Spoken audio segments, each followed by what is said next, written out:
Olá, bem-vindo de volta ao The Crime Reel. Houve um assassinato.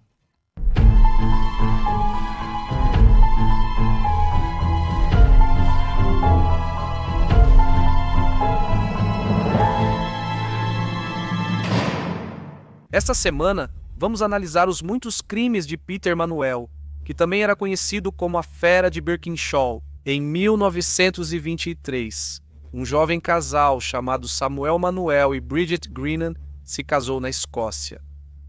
Samuel e Bridget vieram de famílias católicas grandes, mas como Bridget já estava grávida ao casar, fizeram uma cerimônia pequena, com só 2 testemunhas. Logo depois, Samuel deixou Bridget, grávida de vários meses, na Escócia e foi buscar uma vida melhor para eles em Nova York. Após o nascimento do primeiro filho, James, Bridget se juntou ao marido nos Estados Unidos, deixando o pequeno James com a mãe dela na Escócia. No dia 15 de março de 1927, aproximadamente um ano após chegar aos Estados Unidos, Bridget deu à luz o segundo filho do casal, um menino que eles chamaram de Peter Thomas Anthony Manuel. Em menos de 2 anos, a quebra da Bolsa de Valores de 1929 fez com que os Estados Unidos mergulhassem na Grande Depressão. A família perseverou com a vida nos Estados Unidos da América, mas, após anos lutando para sobreviver, em 1932 decidiram voltar a viver na Escócia. Peter tinha 5 anos, quando retornaram e passou de filho único a, de repente, ter um irmão mais velho da noite para o dia. Com uma nova adição à família, nova escola e culturas para lidar, Peter teve certa dificuldade para se adaptar à nova vida. Quando Peter tinha 10 anos, Samuel e Bridget tiveram uma filha que chamaram de Teresa, e pouco depois, a família decidiu se mudar para Coventry, na Inglaterra. Coventry tornou-se um importante centro automobilístico britânico no início do século XX, oferecendo muito mais empregos. O comportamento de Peter e de seu irmão mais velho, James, ficou cada vez mais problemático conforme cresciam. James frequentemente tinha problemas com a polícia e foi enviado para uma escola aprovada, um internato para crianças problemáticas. Peter era uma criança inteligente que conseguiu uma bolsa de estudos em uma escola secundária local de prestígio, mas seu estilo de vida desregrado logo atrapalhou isso. Aos 11 anos, ele entrou na igreja ao lado da escola e roubou o conteúdo da caixa de coleta. Aos 12 anos, ele recebeu 12 meses de liberdade vigiada por arrombar uma loja. Então, apenas um mês depois dessas condições terem sido impostas a ele estava de volta ao tribunal novamente, acusado de arrombamento e invasão. Nesse momento, assim como seu irmão antes dele, ele foi condenado a cumprir pena em uma escola correcional. Como parte dessa transferência escolar, foi realizado um exame médico completo, no qual ficou constatado que ele estava com boa saúde, tanto física quanto mentalmente. No entanto, também foi observado que ele era um mentiroso constante, um líder que levava outros à encrenca, enganador e que culpava os outros por suas ações. Ele foi colocado em pelo menos 4 escolas aprovadas após fugir várias vezes. Em novembro de 1940, Coventry foi gravemente danificada por bombas durante o Coventry Blitz na Segunda Guerra Mundial. Durante esse bombardeio, a casa da família Manuel foi destruída e eles voltaram a morar em Motherwell, na Escócia, deixando Peter na escola aprovada em Yorkshire, onde ele residia na época. Peter continuou fugindo para cometer mais crimes. Em 1941, aos 14 anos de idade, Peter arrombou uma casa a uma curta distância de sua escola. Ele foi pego pela polícia após roubar uma bolsa. A senhora que morava na casa ficou apavorada ao vê-lo saindo do quarto dela com um machado na mão. Ele seguiu infringindo a lei.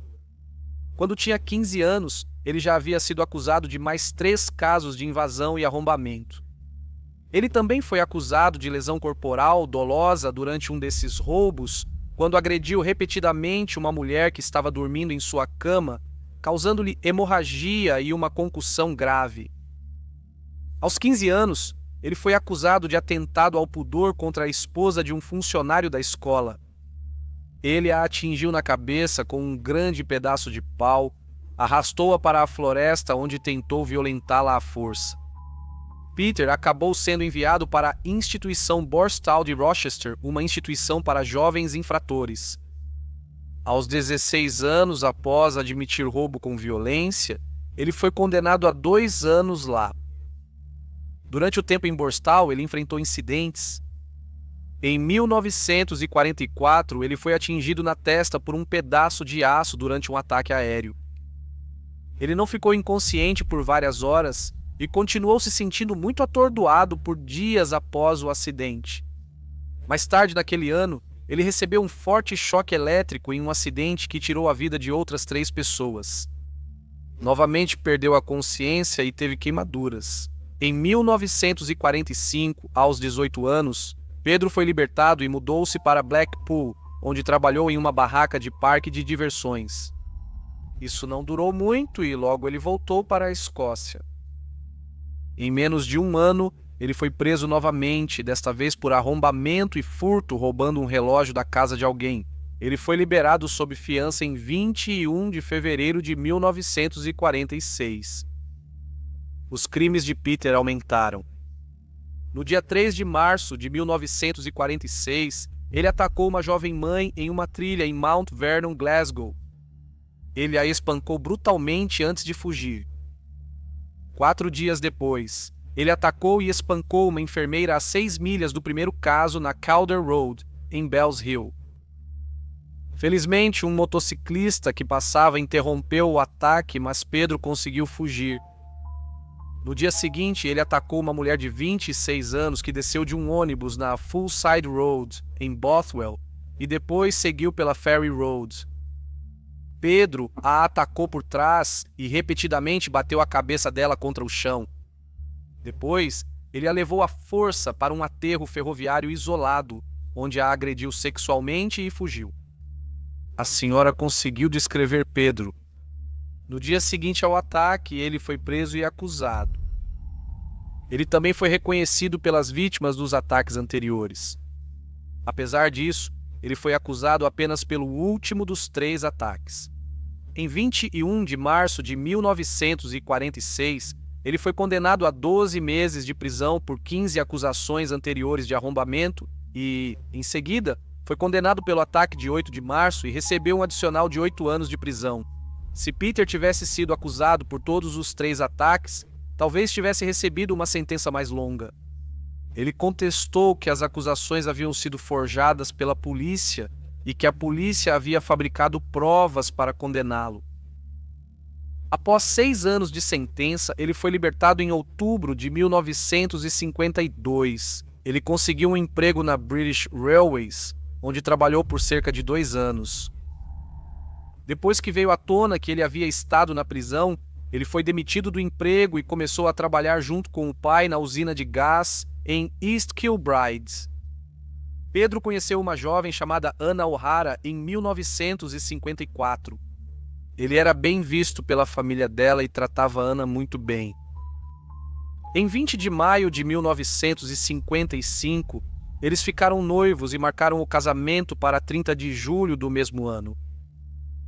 Tudo indicava que Pedro havia mudado de vida e agora levava uma vida dentro da lei. No entanto, isso estava prestes a mudar, o que nos leva a questionar se e quais outros crimes foram cometidos durante esse período de inatividade em sua vida. Na preparação para o casamento, Ana terminou o noivado. Alguns relatos afirmam que isso foi por causa de diferenças religiosas, enquanto outros acreditam que ela descobriu sobre seu passado criminoso. Seja qual for o motivo, Pedro não recebeu bem a notícia do término. Naquele mesmo dia, Pedro sequestrou Maria McLaughlin, de 29 anos. Maria voltava para casa de um baile local por volta das 11 da noite. Ela estava perto de casa quando Pedro a segurou e encostou uma faca em seu pescoço.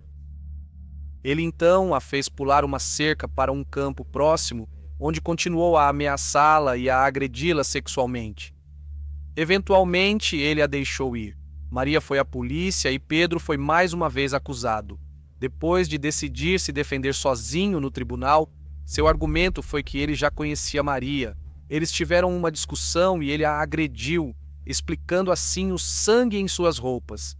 Ele retratou Maria como uma ex-namorada rancorosa. Chocantemente, sua defesa funcionou. O veredito foi de não comprovado e Pedro foi libertado. Enquanto todos celebravam a chegada de 1956, os crimes de Pedro continuavam a aumentar. Anna Nilans era uma operária de fábrica de 17 anos. No dia 2 de janeiro de 1956, ela deveria ir a um baile local com um homem que havia conhecido na semana anterior. O homem deu um bolo nela e ela nunca foi ao baile. Em 4 de janeiro, um morador local, passeando com seus cachorros, encontrou seu corpo parcialmente vestido em um campo de golfe em East Kilbride. Anne foi brutalmente espancada com uma barra de ferro e sofreu abuso sexual. Peter estava na lista de suspeitos em potencial. Naquela época, ele estava trabalhando perto do campo de golfe e tinha arranhões recentes no rosto. No entanto, ele foi descartado da investigação quando o pai dele confirmou o álibi de Peter, dizendo que ele estava em casa na hora do assassinato. 9 meses depois, em 17 de setembro de 1956, uma casa em Burnside, Lanarkshire, foi arrombada. A família Watts vivia na casa. William, sua esposa Marion, a filha de 17 anos, Vivian e a irmã de Marion, Margaret Brown. Naquela noite, William, ex-policial e dono de uma padaria, estava de férias pescando. Durante a invasão, as 3 mulheres da família Watts foram baleadas na cabeça a queima-roupa. O assassino parou para comer alguma coisa na casa e fugiu, levando várias joias e outros objetos de valor. Na manhã seguinte, a ajudante do lar encontrou os corpos. Os policiais responsáveis pela investigação novamente tinham Peter na lista de suspeitos. No entanto, logo as suspeitas recaíram sobre William Watts, especialmente quando foi descoberto que ele teve vários casos durante o casamento. Peter foi então condenado por uma acusação separada de arrombamento e, em outubro de 1956, foi preso por 18 meses. Enquanto isso, William Watts estava sendo culpado pela morte de sua família e contratou um dos melhores advogados, Lawrence Dowdall, para limpar seu nome. Estranhamente, Lawrence começou a receber cartas de Peter, que estava preso, alegando que William era inocente e que outro detento não identificado na prisão era o responsável pelos assassinatos da família Watts. Peter revelou informações dos crimes que só quem presenciou saberia. O advogado se encontrou com Peter na prisão e quando tanto Peter quanto William Watts foram posteriormente libertados, o advogado organizou pelo menos 2 encontros pessoais entre eles. Com Peter livre novamente no final de 1957, seu desejo de matar logo voltou. Em 28 de dezembro de 1957, Isabel Cook, de 17 anos, saiu de casa em Mount Vernon para ir a um baile na escola Uddingston Grammar, ali perto. Peter perseguiu, atacou, abusou sexualmente e estrangulou Isabel no mesmo caminho onde ele havia atacado uma jovem mãe 10 anos antes. Em seguida, ele enterrou o corpo de Isabel em um campo próximo. Poucos dias depois, Pedro invadiu a casa de Pedro Esperto, sua esposa Doris e o filho deles de 10 anos, Miguel. Pedro atirou na cabeça dos 3 enquanto estavam em suas camas, do mesmo jeito que fez com a família Watts anteriormente. Pedro então calmamente alimentou o gato da família, comeu alguns biscoitos e saiu da casa levando apenas 20 libras. Acredita-se que ele também levou o carro da família e por favor, em determinado momento, parou para dar carona a um jovem policial até o trabalho. Embora não estivesse ligado aos assassinatos recentes, sua imprudência por buscar atenção acabou sendo sua ruína. Com a polícia agora conectando os assassinatos da família Smart com os da família Watts e as cartas de Peter da prisão sobre o caso Watts, eventualmente a polícia começou a focar nele. Ao descobrirem que ele usava novas notas de 5 libras sacadas por Peter Smart no banco, a polícia teve provas para agir. Em janeiro de 1958, a polícia chegou à casa dos pais de Peter, onde Peter disse à polícia que esclareceria tudo para eles assim que contasse aos pais o que havia feito.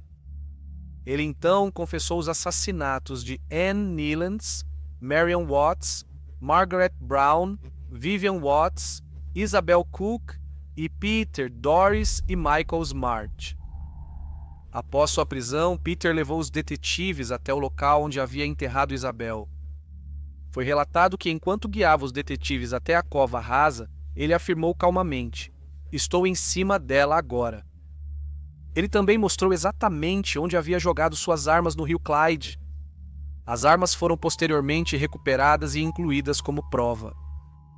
Apesar de todas essas informações, Peter recusou-se a se declarar culpado, alegando que havia sido coagido a confessar. O julgamento foi agendado para maio de 1958. Peter mais uma vez decidiu se defender sozinho, com uma habilidade que foi considerada pelo juiz como bastante notável. Sua defesa se concentrou em suas alegações de estar sendo continuamente perseguido pela polícia. No interrogatório direto com vários dos policiais envolvidos, ele os acusou de coagirem sua confissão e de ameaçarem envolver sua família nos assassinatos, caso ele próprio não confessasse. Ele também chamou a mãe como testemunha, pedindo que lembrasse detalhes da busca policial em casa e das entrevistas seguintes. Finalmente, Pedro anunciou que pretendia testemunhar em sua própria defesa. Após jurar, ele fez perguntas e as respondeu. Ele foi interrogado pelo promotor da coroa e, ao final de seu depoimento, fez um resumo de 2 horas e meia sem parar, com uma média impressionante de 200 palavras por minuto. No total, ele passou mais de 6 horas no banco das testemunhas. Apesar de todas as suas acusações, o júri levou menos de 3 horas para condená-lo por 7 acusações de assassinato. A acusação pelo assassinato de Anne Neilands foi retirada devido à falta de provas suficientes. Alguns acreditam que o número real de vítimas pode chegar a 20. Havia ligações importantes com o assassinato do taxista Sidney Dunn em Sheffield, em dezembro de 1957, embora depoimentos contraditórios das testemunhas gerassem dúvidas sobre o envolvimento de Peter. Peter se tornou o primeiro serial killer condenado da Escócia e foi sentenciado à morte. Após seu recurso ser negado, ele comeu sua última refeição de peixe com batatas fritas, chá e conhaque antes de ser enforcado na prisão de Barlinnie em 11 de julho de 1958. Ele tinha 31 anos de idade. Foi relatado que suas últimas palavras foram: "Aumente o volume do rádio e eu irei em silêncio." Você pode ter ouvido uma nova voz no início deste vídeo. Recentemente, participamos juntos do funeral de um grande homem que ambos conhecíamos. Ele se ofereceu para gravar sua voz. Então, se você ouviu isso no início... Olá e bem-vindo de volta ao Crime Real. Houve um assassinato. Este é meu amigo David de Edimburgo. Obrigado por ouvir o caso de hoje. Por favor, clique em curtir e comente abaixo.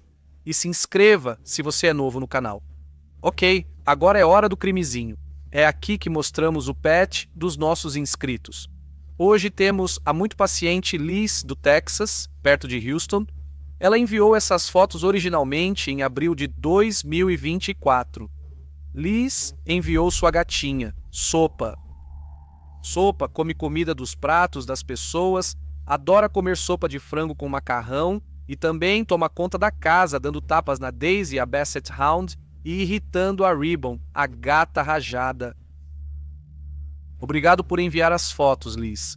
Obrigado por ouvir o The Crime Real. Fique seguro. Até logo.